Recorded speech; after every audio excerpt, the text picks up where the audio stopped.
ಅಥವಾ ನಾಳೆಯಿಂದ ನಾವು ಈಗ ಏನು ಬಿಟ್ಬಿಟ್ಟಿರೋ ಗಾಡಿಗಳು, ಏನು ಯಾರೋ ಬೀಡಾಡಿ ಗಾಡಿಗಳು, ಅಬಂಡೆಂಟ್ ವೆಹಿಕಲ್ಸು, ಅದನ್ನ ತೆರವು ಮಾಡ್ತೀವಿ ಅಂತ ಹೇಳಿದ್ರೆ ಅದನ್ನು ಬಂದು ಕೆಲವ್ರು ಕೇಳ್ತಾರೆ, ನಾವು ರೋಡ್ ಮೇಲೆ ಗಾಡಿ ಬಿಟ್ರೆ ನಿಮ್ಗೇನ್ರಿ ತೊಂದರೆ ಅಂತ. ಎಲ್ಲದಕ್ಕೂ ಪ್ರಶ್ನೆ ಮಾಡೋರು ಇರ್ತಾರೆ. ಅಲ್ಲಿ ಯಾವುದು ಬೆಂಗಳೂರು ಸುಧಾರಣೆ ಆಗಬೇಕು ಅಂದರೆ ಸಲೀಸಾಗಿ ಯಾವುದೂ ಆಗೋದಿಲ್ಲ. ಕೆಲವು ಕಠಿಣ ತೀರ್ಮಾನ ತಗೊಂಡಾಗ ಅದಕ್ಕೆ ಕೆಲವು ಸಂದರ್ಭದಲ್ಲಿ ಕೆಲವರಿಂದ ಪ್ರತಿರೋಧ ಇರುತ್ತೆ. ಆದರೆ ನಾವು ಏನು ಮಾಡದೆ ಆಟೋಮೆಟಿಕ್ ಆಗಿ ಬೆಂಗಳೂರು ಸುಧಾರಣೆ ಆಗಬೇಕು ಅಂದರೆ ಅದು ಬರೀ ಮ್ಯಾಜಿಕಲ್ಲಿ ಮಾತ್ರ ಸಾಧ್ಯ, ನಿಜ ಜೀವನದಲ್ಲಿ ಸಾಧ್ಯ ಇಲ್ಲ. ಬೆಂಗಳೂರು ಸುಧಾರಣೆ ಆಗಬೇಕಾದ್ರೆ ಕೆಲವು ಕಠಿಣ ತೀರ್ಮಾನ ತಗೊಳ್ಬೇಕಾಗತ್ತೆ. ಜನಗಳ ಸಹಕಾರವನ್ನು ನಾನು ಕೇಳ್ತಾ ಇದ್ದೇನೆ. ಇದರಲ್ಲಿ ನಮ್ಮದು ಏನು ವೈಯಕ್ತಿಕ ವಿಷಯ ಇಲ್ಲ. ಯಾಕಂದರೆ ನನ್ನನ್ನು ಕೆಲವರು ಭಾಳ ಅಸಹ್ಯವಾಗಿ ಮಾತಾಡಿದ್ದಾರೆ, ಈ ವಿಷಯದಲ್ಲಿ ಅಗೌರವವಾಗಿಯೂ ಕೂಡ ಮಾತಾಡಿದ್ದಾರೆ. ಸಾರ್ವಜನಿಕ ಜೀವನದಲ್ಲಿ ಪ್ರಜಾಪ್ರಭುತ್ವದಲ್ಲಿ ನಮ್ಮನ್ನು ತೆಗಳ್ಳಿ, ನಮ್ಮನ್ನು ಟೀಕೆ ಮಾಡಲಿ, ಆದರೆ ಮಾತಾಡೋ ಸಭ್ಯತೆಯ ಎಲ್ಲೆಯನ್ನು ಮೀರಿ ಕೂಡ ಮಾತಾಡಿದ್ದಾರೆ.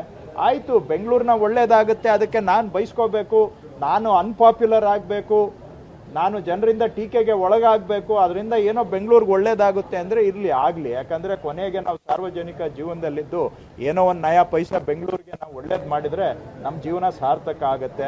ಅದಕ್ಕೋಸ್ಕರ ನಿಷ್ಠೂರ ಆದರೂ ಪರವಾಗಿಲ್ಲ, ನಾವು ನಿಷ್ಠೂರ ಆಗಿ ಸುಧಾರಣೆ ಮಾಡೋದಕ್ಕೆ ಪ್ರಯತ್ನ ಮಾಡ್ತೇವೆ. ಯಾಕಂದರೆ ಇದರಲ್ಲಿ ಪರ್ಸನಲ್ ಇಂಟ್ರೆಸ್ಟ್ ಅಂತೂ ಏನೂ ಇಲ್ಲ.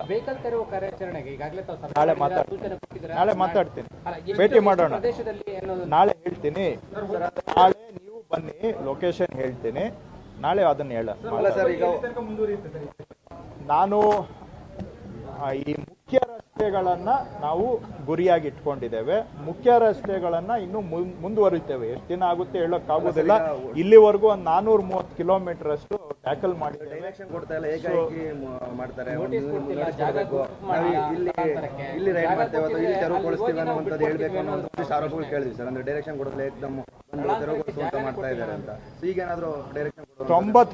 ರೋಡ್ಗಳು ಅವ್ರಿಗೆ ಆಲ್ಟರ್ನೇಟ್ ಬಿಟ್ಟಿದ್ದೀವಲ್ಲ, ಅಲ್ಲಿ ಹೋಗಿ ಜೀವನ ಮಾಡಲಿ. ನಾನು ನಿಮಗೆ ಹೇಳಿದ್ರು ಕೂಡ ನೀವು ಅದು ಯಾಕೋ ನನ್ನ ಮಾತು ನಿಮಗೂ ಕೇಳಿಸ್ತಾ ಇಲ್ಲ.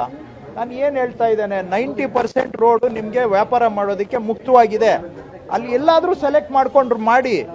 ಮೇನ್ ರೋಡಲ್ಲಿ ಬಂದು ಸಾರ್ವಜನಿಕರಿಗೆ ತೊಂದರೆ ಮಾಡಿ, ಸಾರ್ವಜನಿಕರಿಗೆ ಜೀವ ಹಾನಿ ಆದರೂ ಪರವಾಗಿಲ್ಲ, ಮೇನ್ ರೋಡಲ್ಲೇ ಮಾಡಬೇಕು ಅಂತ ಹೇಳಿದ್ರೆ ಯಾವ ಕಾನೂನು ಹೇಳುತ್ತೆ? ಸುಪ್ರೀಂ ಕೋರ್ಟ್ನ ಪ್ರಕಾರ ನಾವು ಮಾಡ್ತಾ ಇರೋದು. ನೀವು ಕೂಡ ಈ ರೀತಿಯಾಗಿ ಈಗ ಏನು ಮಾಡಲಿಲ್ಲ ಅಂದ್ರೂ ಟೀಕೆ ಮಾಡ್ತೀರಾ, ಏನಾದರೂ ಮಾಡಿದ್ರೂ ಟೀಕೆ ಮಾಡ್ತೀರಾ. ಏನಾದರೂ ಬೆಂಗಳೂರು ಸುಧಾರಣೆ ಆಗ್ಬೇಕಾ ಬೇಡವಾ ಅನ್ನೋದನ್ನ ನೀವು ತೀರ್ಮಾನ ಮಾಡ್ಕೊಳ್ಳಿ.